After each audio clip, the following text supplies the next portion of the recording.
welcome to the Meat Lab. You can eat in here. Yes. But I don't see any animals and I don't see any animal parts. Well, that's the trick, right? These are the tissue production cultivators. We invented this sort of technology in order to grow tissue.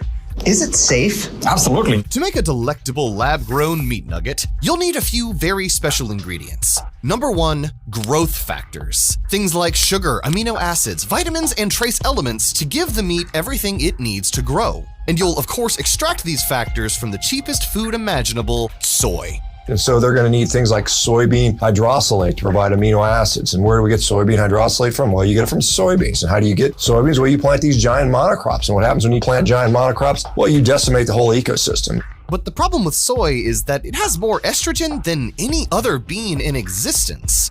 No, seriously, 1 cup of soybeans has the equivalent amount of estrogen as 20,000 cups of chickpeas. If you don't know, estrogen is to females what testosterone is to males. Estrogen is what makes women, women.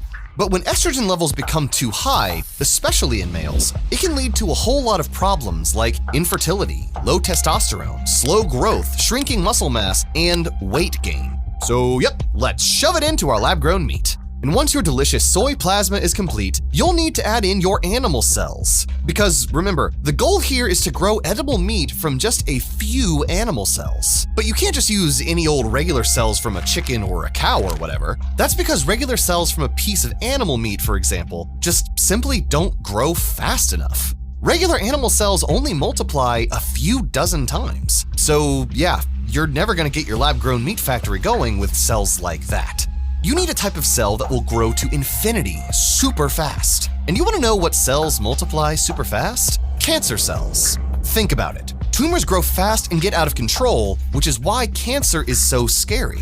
But that also makes cancer cells the perfect catalyst for lab-grown meat. But obviously you're not going to call them cancer cells because branding. Hello? Cancer has a bad ring to it. If people knew that the reason you can grow monstrous masses of meat so quickly was because you were using cancer cells, they would chuck their lab-grown meat right into the toilet. So you call them immortalized cells instead.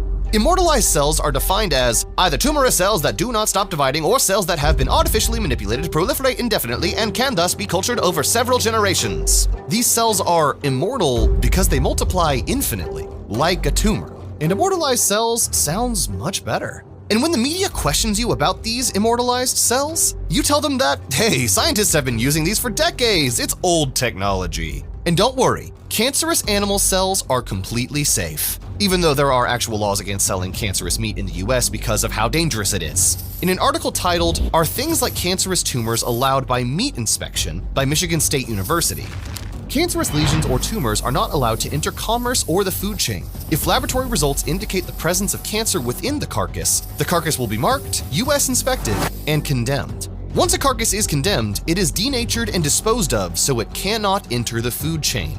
But lab-grown meat, you get a free pass. Even though the industry doesn't have the decades of data to prove that cultured meat products won't give you cancer. And when the media comes knocking on your door for answers, you just respond with no comment.